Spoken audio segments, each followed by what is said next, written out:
Welcome back, United fans. I need you to sit back for this one, because what I'm about to tell you isn't just another transfer story. It's about 74 million euros. It's about a striker who arrived with massive expectations. It's about a club that paid big, but maybe didn't plan big enough. And now, it looks like Rasmus Hojlund's time at Manchester United is coming to a permanent end. Napoli are not just keeping him, they are locking him down, and they are inserting a 74.3 million euros release clause into his contract.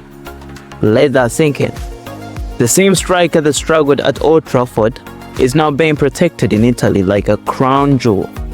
So what went wrong at United? Why did things collapse so quickly? And what does this say about the club's direction? This is a serious one. Let's talk.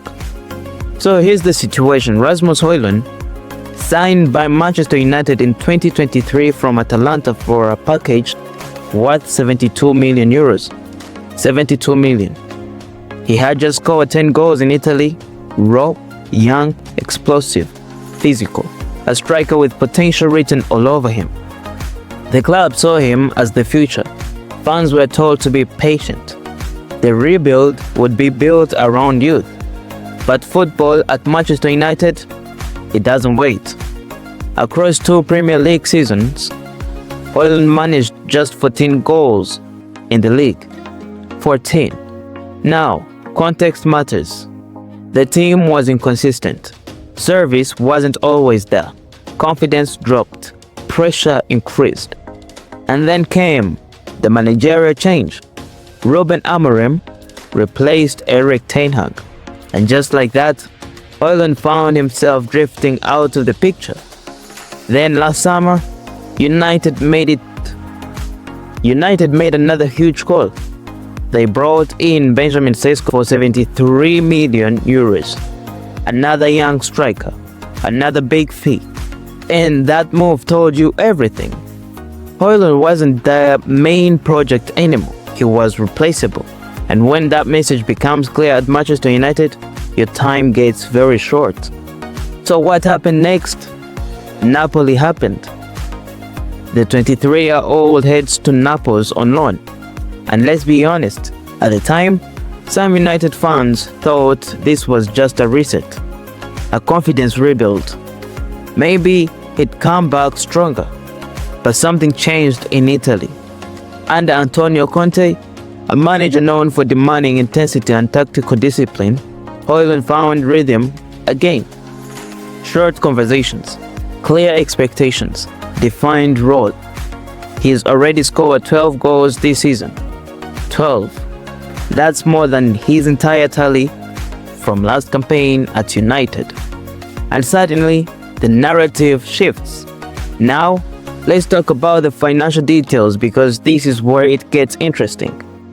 Built into Hojlund's loan deal is a 38 million euros obligation to buy. Not an option, an obligation, I'm saying. But here's the trigger. It activates if Napoli qualify for next season's Champions League. And right now, they sit third in Serie A with 12 matches left. They are in control, meaning that 38 million euro clause is looking more and more likely to activate. But here's the twist. Reports say that even if Napoli somehow miss out on Champions League football, they still want to sign him permanently. They have an option mechanism in place to complete the deal regardless. So this is not conditional love, this is commitment. And according to reports from the Daily Mail, Napoli are already planning his long-term contract, and they're including 74.3 million euro buyout clause. 74.3. That's more than United paid for him. Think about that. United struggled to unlock him. Napoli are protecting him as a valuable long-term asset. Sporting director Giovanni Manna reportedly sees zero obstacles to making this permanent. He views it as a formality, a done deal waiting for the window. And now, let's talk about the message from Manchester United, because this part, It's honest. Before leaving Old Trafford, Hojlund says the club made it clear he wasn't in their plans. He told Sports Illustrated. Manchester United are monitoring him. Morgan Gibbs-White. Yeah, and if this deal happens, it doesn't just add quality. It creates a serious question around one man, Bruno Fernandes. Let's talk about it. This is United top news. So here's what's happening.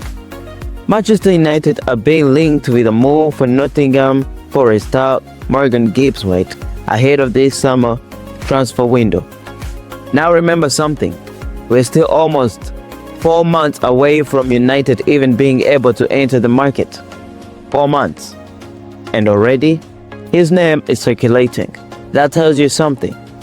According to a report from the Daily Mail, United are monitoring Gibbs-White with a view to potentially making an offer this summer. Monitoring, not bidding, not negotiating, monitoring. But when Manchester United monitor, things usually move. And here's where it gets interesting. It's not just Gibbs-White. United are also reportedly interested in his Nottingham Forest teammate, Elliot Anderson. And guess who else is watching both players? Manchester City. Yes, Manchester City.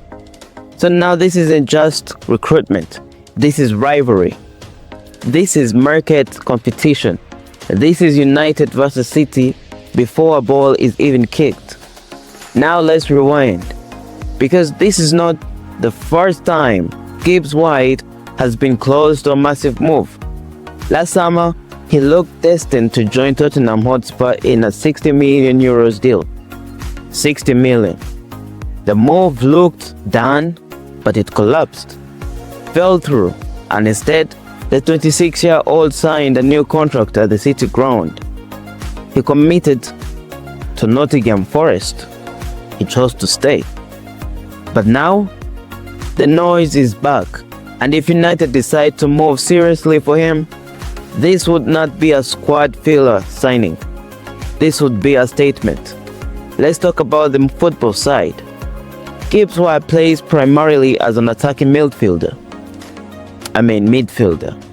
And number 10. Creative, direct, energetic.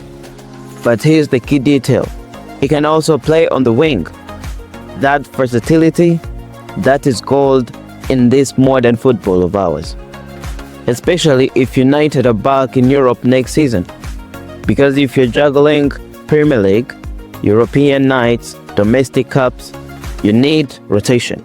You need flexibility. You need players who can shift positions without weakening the team. And Gibbs-White gives you that. Now here's where the real debate begins. If he comes in as a number 10, what happens to Bruno Fernandes? Because let's be honest, Bruno is not the type of a player you casually bench. But tactically, you'd have a decision. If Gibbs-White plays central, Bruno either drops deeper into midfield or he rotates. Behind the scenes, Manchester United are monitoring the situation of RB Leipzig winger Yan Diomande. Not publicly chasing, not aggressively bidding, monitoring, studying, calculating. And here's the detail that changes everything. Internally, there is an expectation that this valuation could fall this summer, not rise, fall, closer to that 50 to 60 million range. Now pause there for a moment, because in today's market, that difference is massive. That shift in price transforms a maybe into a real opportunity.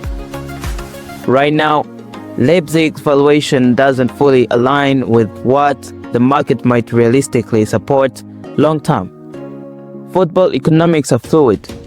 Contracts tick down, pressure builds, negotiation leverage shifts, selling clubs soften, and patient clubs wait. This is not desperation from United. This is not panic buying to calm funds. This is not a rushed decision. This is calculated patience. And that should excite you more than any flashy rumor. And that should excite you more than any flashy rumor, because it suggests planning, it suggests structure, it suggests a recruitment model that is not emotional but strategic. Now let's talk about the profile. Why Diamande? Why this name? He's dynamic, direct, explosive in transition, a left-sided attacker who stretches defensive lines and forces fullbacks into uncomfortable positions. He isolates, he accelerates, he drives at defenders instead of recycling possession. And in Manchester United system, that has sometimes lacked natural width, sometimes lacked unpredictability in 1-versus-1 situations. That matters. He doesn't just hug the touchline, he manipulates space, he commits defenders, he creates chaos, and chaos, in the right moments, wins football matches. But here's the part that really stands out: the wording around this situation. United would have been very interested. Would have been. That phrasing isn't accidental. That suggests internal discussions have already happened.